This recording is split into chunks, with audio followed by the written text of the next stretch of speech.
नमस्कार दोस्तों, मैं अभय सिंघल मेडिकल दर्पण मीडिया हाउस के सोशल मीडिया प्लेटफॉर्म पर आपका एक बार फिर स्वागत करता हूं। दोस्तों, आज हमारे बीच में हैं Leeza life sciences group of companies के honour managing director mister ML Syed जी।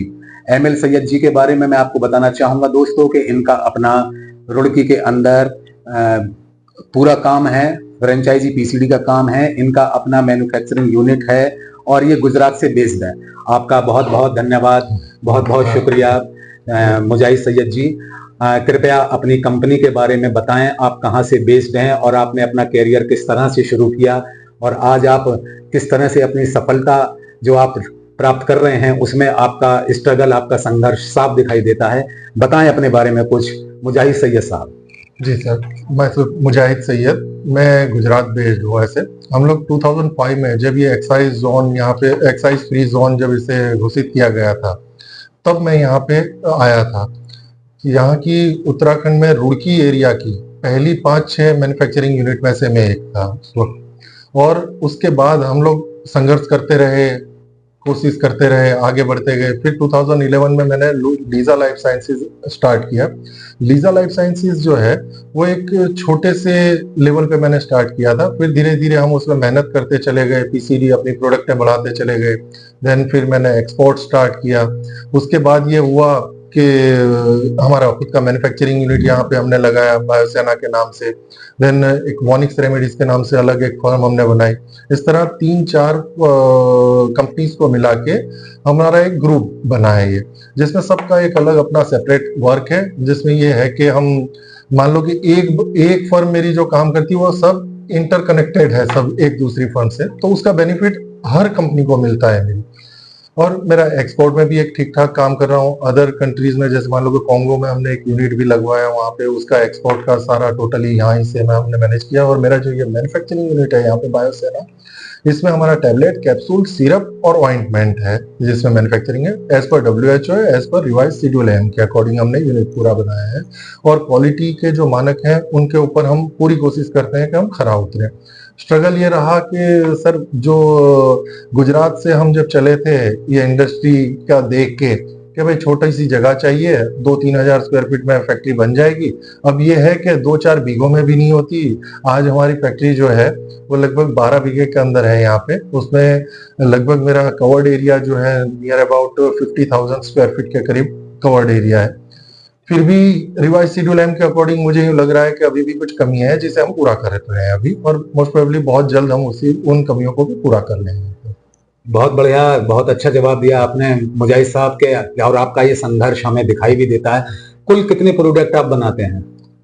सर, मैन्युफैक्चरिंग की अगर बात करें तो मेरे पास more than 800 different type of formulations हैं, जिसमें टैबलेट, कैप्सूल, सिरप और ऑइंटमेंट, ये सबको मिला के मैं मोर देन 800 प्रोडक्ट हम लोग मैन्युफैक्चर करते हैं अभी, डिफरेंट टाइप ऑफ फॉर्मुलेशन।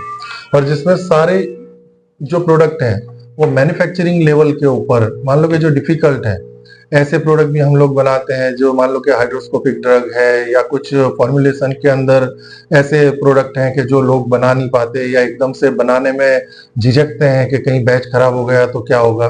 तो हम लोगों के पास हमारी जो टीम है वो प्रॉपर टीम जो है, क्योंकि ये मेरे अकेले का कोई वो नहीं है। कहते हैं ना कि जैसे मान लो कि मंजिल की तरफ अकेले बढ़े थे, मंजिल पे राह पे चल रहे थे, लोग जुड़ते गए और कारवां बनता चला गया। तो आज मेरे साथ में जो है पूरी एक टीम है। अलग अलग फर्म में अलग अलग मेरे साथ में मान लो एसोसिएट लोग हैं, सब की अपनी एक अलग स्पेशलिटी है।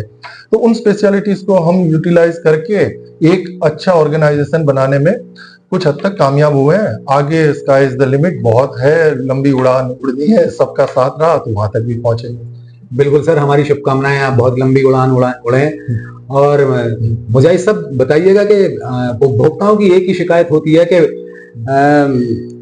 फैक्ट्री से दवाई सस्ती बन के निकली, C&F के पास गई, डिस्ट्रीब्यूटर के पास गई और उपभोक्ता तक जाते जाते बड़ी महंगी दवाई हो जाती है। वही कोई आपकी ऐसी स्कीम, क्या कहते हैं, कि जिससे सही रेट में सही क्वालिटी, सही गुणवत्ता वाली दवाई फैक्ट्री से बनकर C&F के थ्रू, डिस्ट्रीब्यूटर के थ्रू उपभोक्ताओं तक पहुंचे, अच्छी क्वालिटी की दवाई, इस बारे में कुछ प्रकाश डालिए आप। सर अच्छी क्वालिटी की दवाई बनाने वाली जो कंपनी है, हमारी जो गवर्नमेंट है, मोदी सरकार है या हमारी भारत सरकार है, वो काफ़ी उसके ऊपर कोशिशें कर रही है कि उसी की वजह से जो अच्छी क्वालिटी बनाने के लिए रिवाइज़ शेड्यूल एम जो इन्होंने रिवाइज़ भी किया, उसके अंदर बहुत सारी ऐसी पॉलिसीज़ थी कि जो जिसमें कुछ कमियाँ थी, उनको उन्होंने पूरा करने के लिए बोला गया। डब्ल्यूएचओ के अकॉर्डिंग, गाइडलाइन के अकॉर्डिंग अब मैन्युफैक्चरिंग यूनिट बनाने लगे और मेडिसिन जो मार्केट में जा रही है, अब तक जाती थी इथिकल वे में, जिसमें मान लो कि बीच में एमआर होते थे, रिटेलर होता था, डिस्ट्रीब्यूटर होता था, होलसेलर होता था, सी एंड एफ होता था, फिर मैन्युफैक्चरर होता था। अभी जैसे मान लो कि पीसीडी और फ्रेंचाइजी है, उसमें से बीच में 2-3 लेवल हट गए, जिससे मान लो कि कुछ मेडिसिन मार्केट के अंदर डाउन भी हुई है और आज वर्ल्ड में हम शायद फर्स्ट नंबर पे हैं जो सबसे लोएस्ट कॉस्ट की मेडिसिन हम प्रोवाइड कर रहे हैं हमारे कस्टमर्स पे। ऐसा नहीं है कि हम बहुत महंगे हैं, शायद मैं जो देखता हूँ अदर कंट्रीज के साथ मैं काम कर रहा हूँ, तो मैं देख रहा हूँ कि हिंदुस्तान सबसे सस्ती दवाइयों में यानी आता है, काउंटिंग होता है उसका। नेक्स्ट चाइना भी है, काफी मेडिसिन में चाइना है, सेकंड पे हम अपने आप को रख सकते हैं कि हम काफी सस्ती दवाई हमारे उपभोक्ताओं को देते हैं। बट जो मेडिसिन की अगर आप बात कर रहे हैं कि मैन्युफैक्चरिंग कॉस्ट, तो एक एग्जांपल दे रहा हूँ कि भाई 5 रुपए है और मार्केट में उसकी कॉस्ट मान लो कि 40 रुपए है, तो उसके पीछे का रीजन है। एक एग्जांपल दूंगा सर, आप कोल्ड ड्रिंक पीते हैं? कोल्ड ड्रिंक बिल्कुल पीते हैं। तो सर कोल्ड ड्रिंक की मैन्युफैक्चरिंग कॉस्ट कभी आपने चेक की कि आप जो 20 रुपए की 25 रुपए की जो कोल्ड ड्रिंक पीते हैं उसकी मैन्युफैक्चरिंग कॉस्ट क्या आती है? कभी देखा? नहीं देखा ना सर। उसकी 25 पैसा या 30 पैसा नियर अबाउट इसी के आसपास उसकी मैन्युफैक्चरिंग कॉस्ट आती है, उसके मटेरियल की, और बॉटल की कॉस्ट जोड़ लो तो 2-3 रुपए के करीब की उसकी मैन्युफैक्चरिंग कॉस्ट आती है। आप तक पहुंचते पहुंचते वो 25 रुपए की कैसे हो रही है? सर उससे तो कम मार्जिन है। ये लाइफ सेविंग ड्रग है। इसके साथ जो हम सारे मानकों का ध्यान रखते हैं, जो डॉक्टर्स को ट्रेन करते हैं, बीच में जो सप्लायर चेन है उनके वहां पे रखने के लिए, मान लो रख रखाव के लिए एसी है या मेडिसिन के लिए स्पेसिफिकली जो उनके स्टोरेज के लिए कंडीशंस है, वो मेंटेन करने के लिए सर कॉस्ट तो चुकानी पड़ती है। तो ये तो लाइफ सेविंग ड्रग है। जब आप एक कोल्ड ड्रिंक का 50 पैसे की कोल्ड ड्रिंक के जब 25 रुपए दे सकते हो, तो सर ये 5 रुपए की दवाई के 25 रुपए नहीं दे सकते हम क्या? बहुत अच्छा तर्क वितर्क दिया है हमारे मुजाहिद भाई ने। दवाइयों की तुलना क्या कहते हैं कोल्ड ड्रिंक से की है और हमें समझाने की कोशिश की है कि जो भी दवाई बनती है उसके बीच में बहुत लोग होते हैं, जो सबका मार्जिन निकल के वो उपभोक्ता तक दवाई पहुंचती है। मुजाहिद भाई बताइएगा कि गवर्नमेंट की पॉलिसी से आप संतुष्ट हैं? जो भी गवर्नमेंट की फिलहाल जो पॉलिसियां हैं हमारे फार्मा उद्योग के लिए। सर गवर्नमेंट की पॉलिसीज का बात करें अगर, तो देखिए मैं गवर्नमेंट की पॉलिसीज का हमेशा यानी उसका साथ रहा हूं और उसके विरुद्ध कभी नहीं जाता। बट मैं सिर्फ इतना कहूंगा कि पॉलिसी आ तो अच्छी रही है, बट उसका इम्प्लीमेंटेशन गलत तरीके से हो रहा है।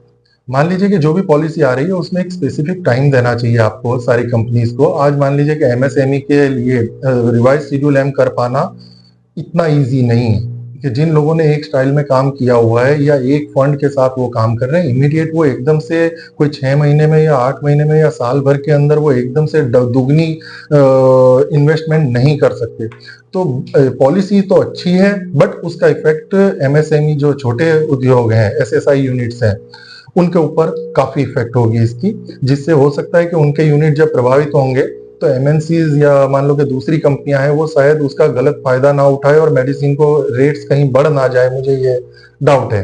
तो इम्प्लीमेंटेशन अगर धीरे धीरे होता तो सभी लोग अपने आप को इम्प्रूव कर लिया होता तो शायद ये दिक्कत ना आती। शायद हो सकता है कि इसकी इफेक्ट गलत भी हो सकती है। ड्रग विभाग से कोई शिकायत आपको, ड्रग विभाग की पॉलिसियां में से आपको कोई शिकायत या कोई कुछ जरा बताइए हमारे श्रोताओं को। सर ड्रग विभाग जैसे मान लीजिए कि हमारा उत्तराखंड ड्रग डिपार्टमेंट है या सीडीएसओ है, आज काफी डब्ल्यूएचओ टीआरएस के बारे में गाइडलाइंस जो है उनके लिए काफी लोगों को अब अवगत करा रहे हैं, उसके लिए ट्रेनिंग प्रोग्राम्स रख रहे हैं, सारी चीजें कर रहे हैं। बट देखिए होता है ना कि जिसको करना है वो तो वो करेगा और जिसको नहीं करना है तो वो करेगा नहीं, या तो कर नहीं पाएगा, या तो उसकी जेब उसे उसके लिए वो नहीं कर रही है, या तो उसका माइंड सेट है कि भाई इसमें मेरी प्रोडक्ट सही बन रही है तो मैं क्यों करूं। बट जो भी डिपार्टमेंट गाइड कर रहा है और डिपार्टमेंट काफी सहयोग कर रहा है, लोकल हमारा जो स्टेट डिपार्टमेंट और सीडीएसओ दोनों रिवाइज शेड्यूल एम के अकॉर्डिंग सबको प्रेरित कर रहे हैं कि आपको करना चाहिए, उसके बेनिफिट समझाए जा रहे हैं। फिर भी कुछ लोग नहीं समझ रहे हैं, जिसको समझ में आ रहा है वो लोग कर रहे हैं। काफी लोग उसमें 90% लोग हैं जो रिवाइज जो पॉलिसीज वगैरह हो रही है ड्रग में उसमें उसका सहयोग कर रहे हैं, और कुछ लोग उसके अगेंस्ट हैं, उनको भी धीरे धीरे समझ में आ जाएगा कि नहीं जो पॉलिसीज है वो सही है। तो दोस्तों ये थे हमारे मुजाहिद सैयद साहब, leisure life sciences group of companies के ऑनर, मैनेजिंग डायरेक्टर। बहुत सी चीज़ों पर हमारे भाईजान ने प्रकाश डाला है। ड्रग विभाग के बारे में भी बताया है, पॉलिसीज के बारे में भी बताया है, गवर्नमेंट पॉलिसीज के भी बारे में बताया है। आप इनकी कंपनी को सर्च कर सकते हैं और इनसे बात कर सकते हैं किसी भी तरह से अपने बिजनेस को प्रमोशन करने के लिए। आपका बहुत बहुत धन्यवाद मुजाहिद साहब, और आपका भी श्रोताओं बहुत बहुत धन्यवाद, और बहुत बहुत धन्यवाद आपका श्रोताओं। मैं अभय सिंघल कैमरामैन शिवम जी के साथ, थैंक यू।